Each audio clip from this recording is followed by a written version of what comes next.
I'm very excited to introduce you today to our guest speaker. Her name is Dr. Kathy Mowry. She is a professor of missions at Trevecca Nazarene University in Nashville, Tennessee. She formerly was a missionary in Russia, I believe when it was USSR, right? Right after. So formerly in that area of the world, she currently teaches and is training ministers and missionaries for the sake of the mission of God in the world. We are very excited to host her today. Just recently, I sat in a seminar that she taught, and it was one of the most powerful hours that I've spent in the last year, just thinking about how to communicate with each other in this world where people are filled with anger and their own narratives and their own beliefs, and how to understand and have empathy for other people. And it blew my mind. And so I'm hoping and praying that just like I'm always blessed by her ministry, you all be blessed by her ministry as she shares with us today. Dr. Mowry, would you come and share with us?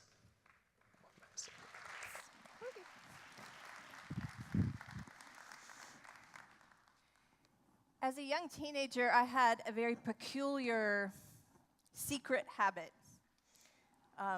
My parents never knew about it, that I don't think they did. I don't think they ever even suspected.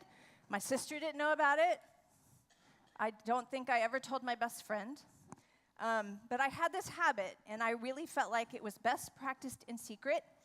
I liked nothing better when I had a chance to sneak into my room and lock the door and read missionary books. I know, weird, right? I had grown up in the Church of the Nazarene, and so I had grown up reading missionary books to get points at church. I don't know, did you do this, any of you? So I had read about Harmon Schmelzenbaugh being chased by a lion as he started to work in Swaziland, and I had read about Susan Fitkin and all the Nazarene heroes. But I moved on from that. At the end of our hallway, right outside my bedroom door, there was a bookcase. And at the bottom of that bookcase, in the far right corner, were the hardcore missionary books. So I would sneak these books off the shelf. And I would make sure no one was watching, and I would take them in my room, and I would read these books. Like the story of Lottie Moon, who was a Baptist missionary who went to China as a single woman. And there she became so involved with the people. She never followed protocol, which I loved about her. When they told her she had to leave, she refused to leave. Like, she did everything just in this kind of radical way and loved the people. There were also some books down there that were about Jim Elliot. Do you remember who he is? He was a missionary who went with his young family, his wife, and went to Ecuador, worked in the jungles, tried to reach a tribe that had never been reached with the gospel, had never been in contact with the outside world. And if you know the story, you know that he was martyred. But we had his journals down on that shelf in the bottom corner. And in those journals, he would write things like this: "He is no fool who gives what he cannot keep to gain what he cannot lose." Now, no one ever said that I couldn't read these books. They would have been happy for me to do so. I don't know why I always read them in secret. But there in my room, all alone, pondering my own future, my heart would race a little bit faster when I read them. I wanted to go where God wanted me to go. I ached to be part of giving my life for something that I could not lose. I begged God to call me to be a missionary. Over time, I came to realize that there were other books, and especially an other book that was another missionary book that has come to mean even more to me.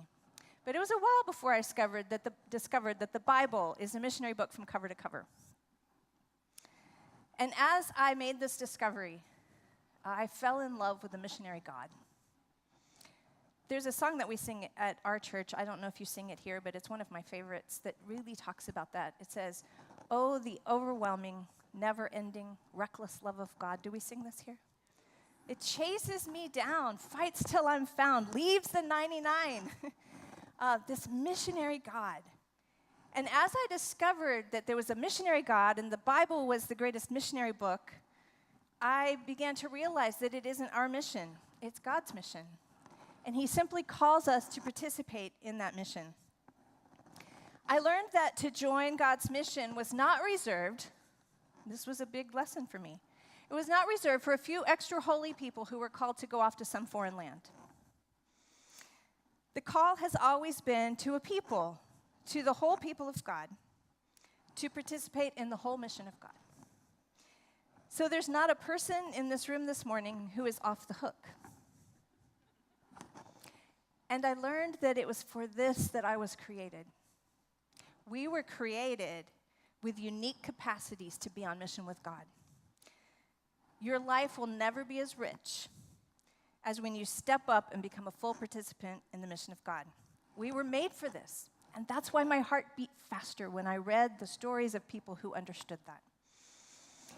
So at the beginning of this missionary book, God makes heaven and earth, and the very first things that we see about God is that God is stepping out, bringing order out of chaos, creating beauty, creating a world of justice, of rightness, of shalom, this wonderful word that we don't have a great English equivalent for. That means there was right relatedness between God and people, between person and person, between people and the whole created order.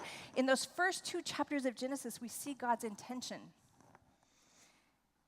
He created a people then with unique capacity to participate in all of that we could join him in stewarding so that the world lives into this wholeness that he envisioned.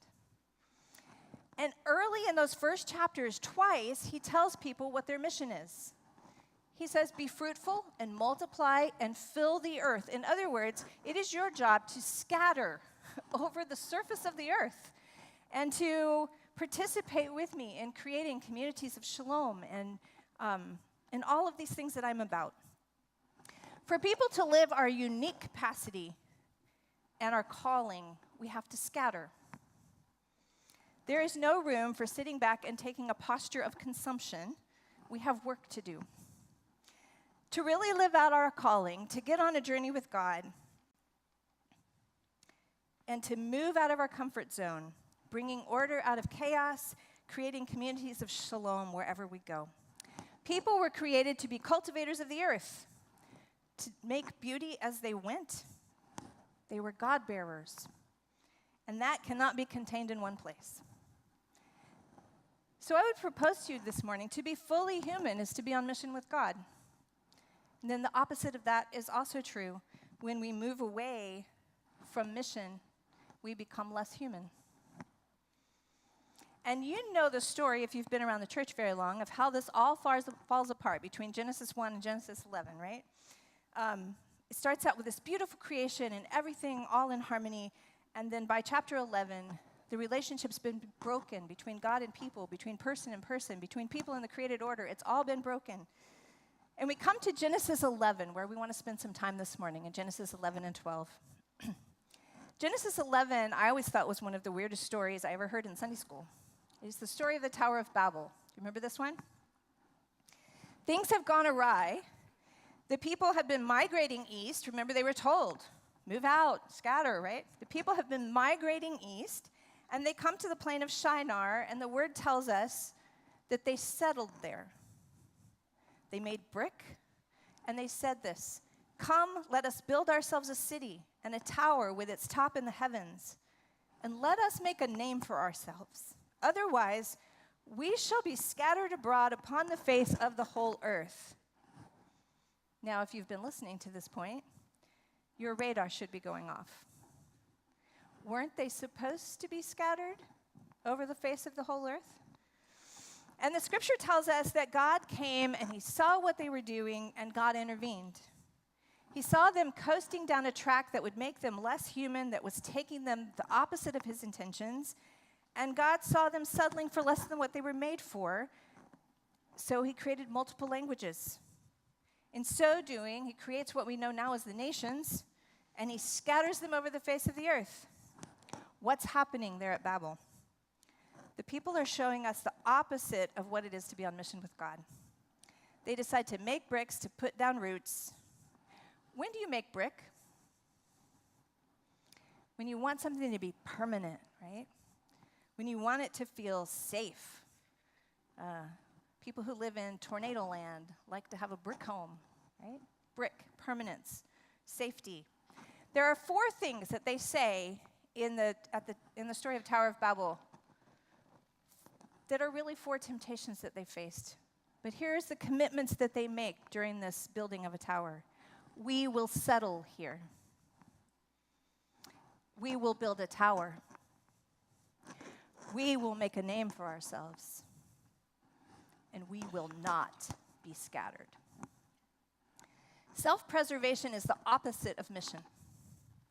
Becoming settled consumers is the opposite of our calling. We begin to think about how to make our lives what we want them to be. The people at Babel are abandoning mission.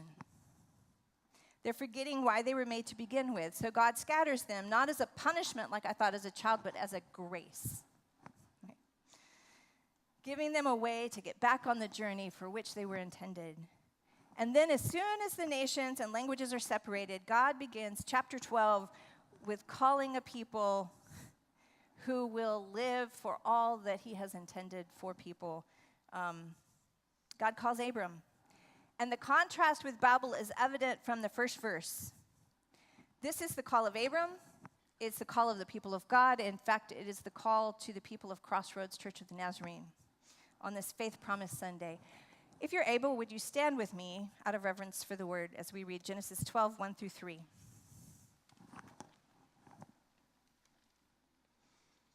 Now the Lord said to Abram, "Go from your country and your kindred and your father's house to the land that I will show you.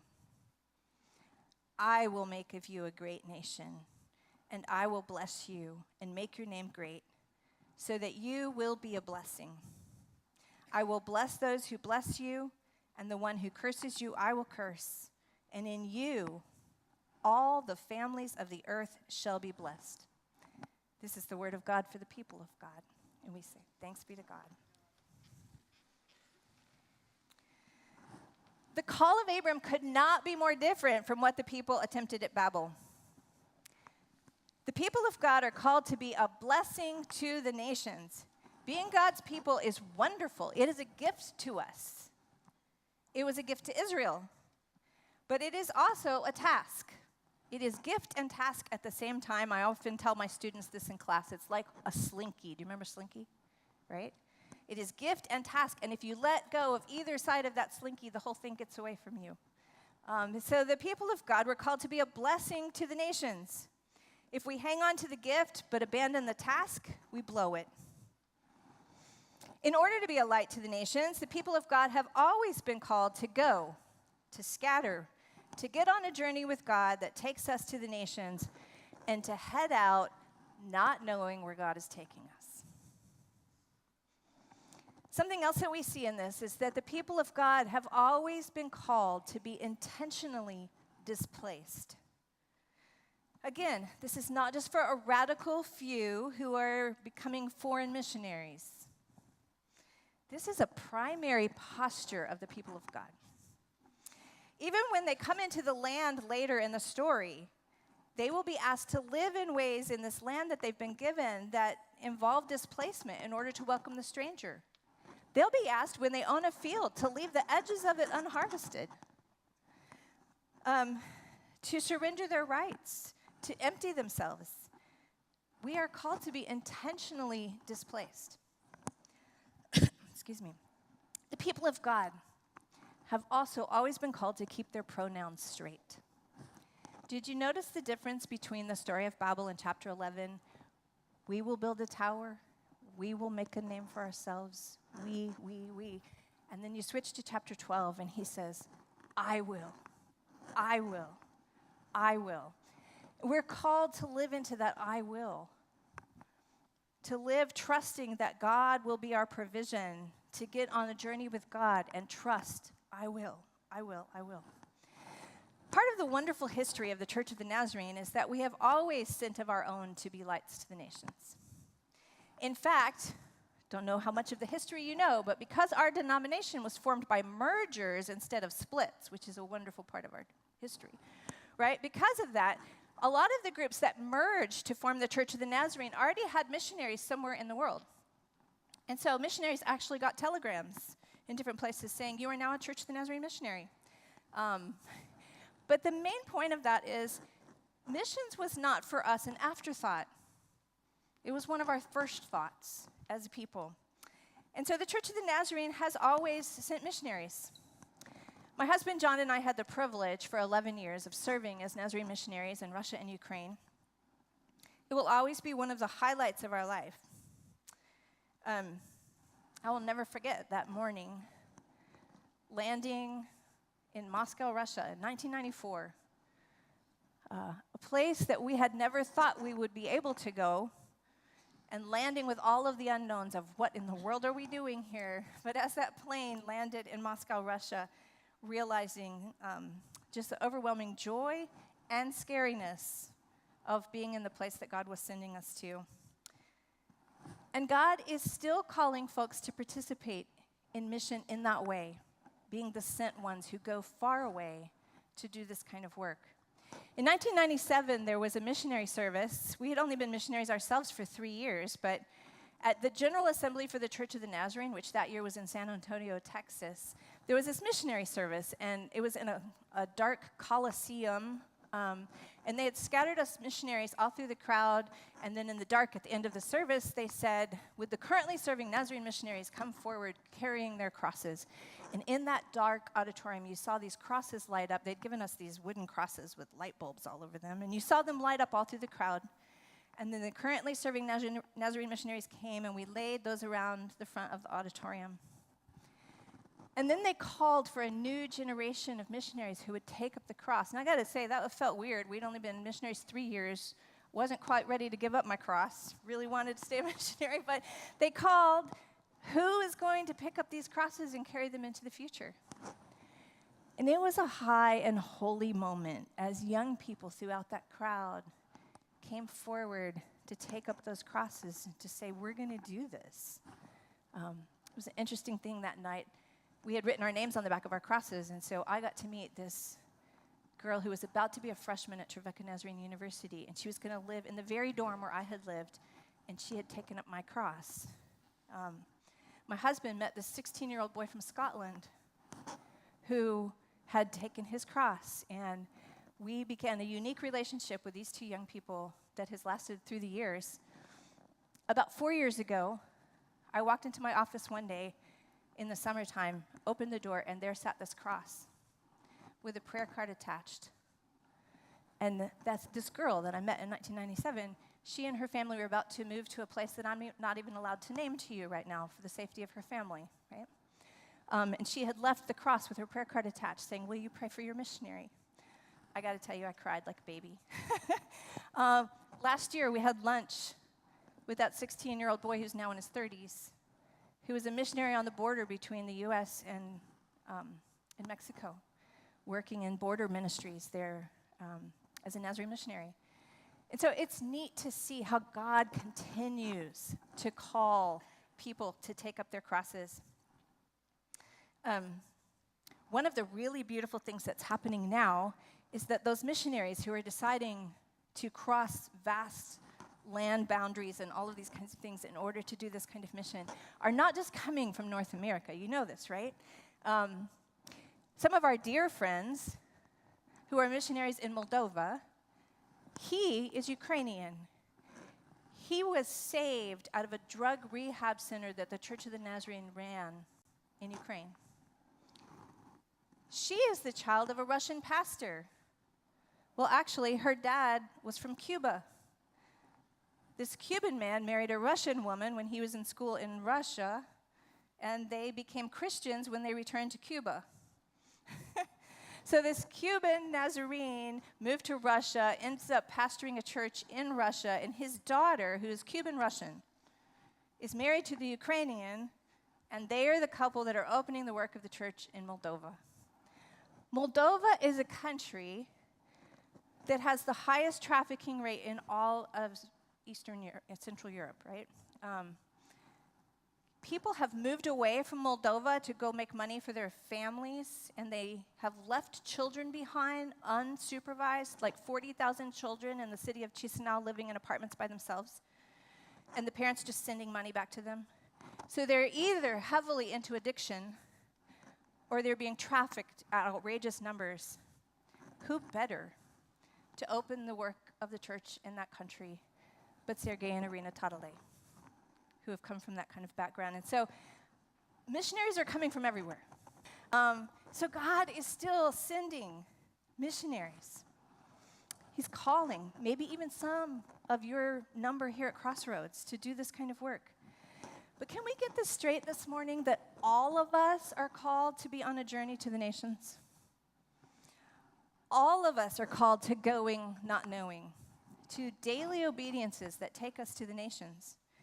I used to think that some people were allowed to settle and make a name for themselves and build towers, and others were called to go.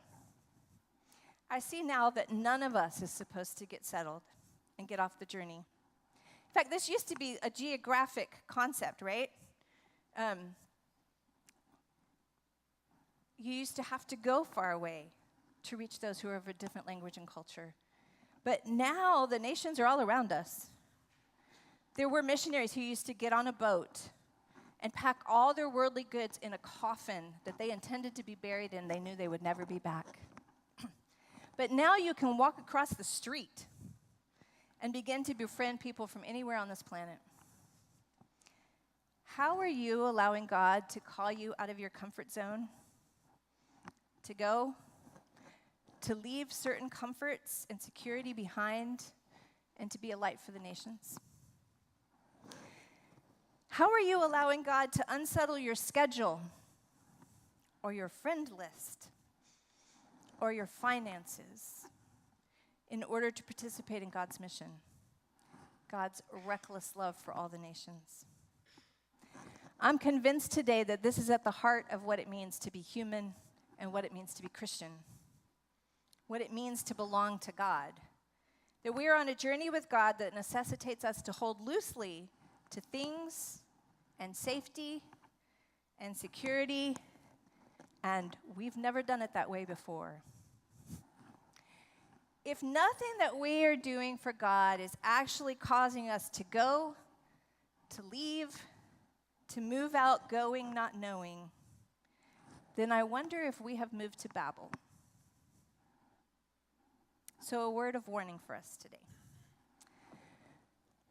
The temptations of the people of God, the temptations of Christian young people about to head out to college or to the workforce, and the temptations of their parents are still the same as those temptations at Babel.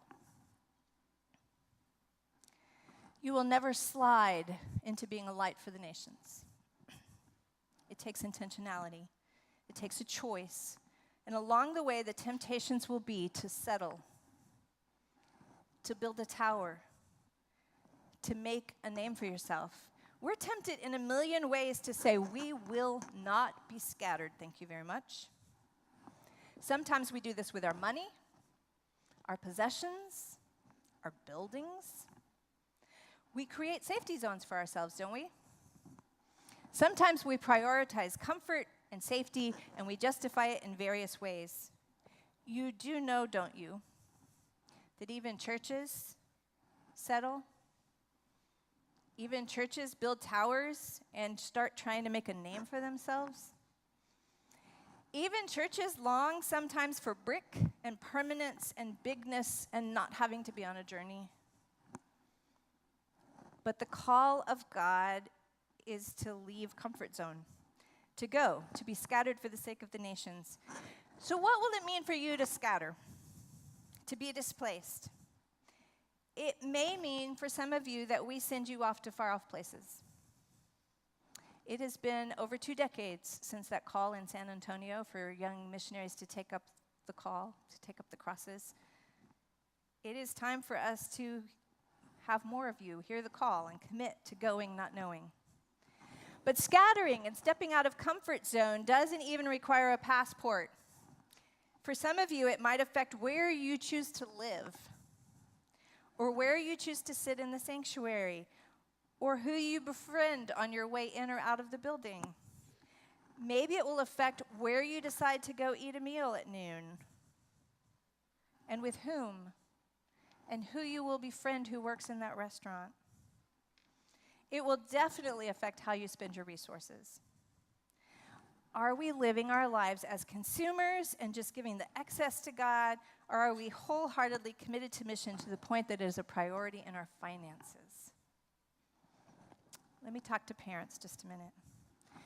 I teach intercultural studies, so I teach young people who want to go to the difficult places of the world. They want to prepare for that. Do you know what their hardest thing is? They're Christian parents.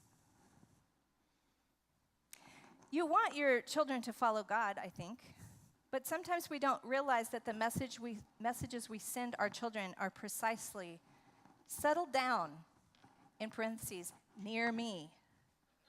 Right? Build a tower. We know you can. Make a name for yourself. We will be so proud. Don't be scattered.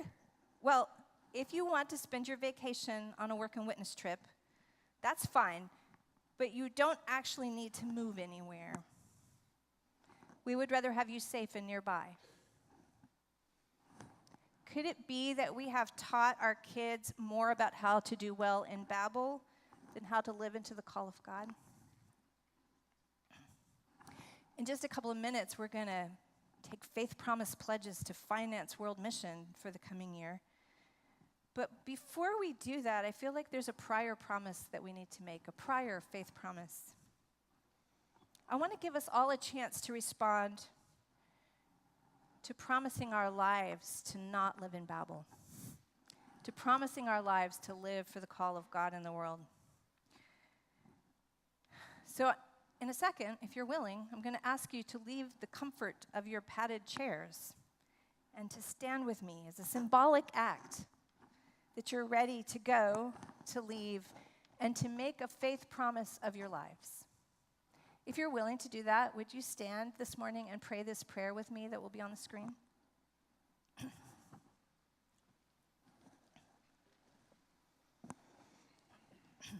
Let's pray together. Lord, we see your reckless, persistent love for all the nations. We desire to love them as you do. So as your people gathered this morning in this place, we affirm that we will not settle here. We will not build towers. We will not try to make a name for ourselves. We will be scattered wherever you send us, around the corner or around the world. Only let us be on journey with you. May our lives, the lives of our children, and our life together be a blessing to the nations. Amen. You may be seated.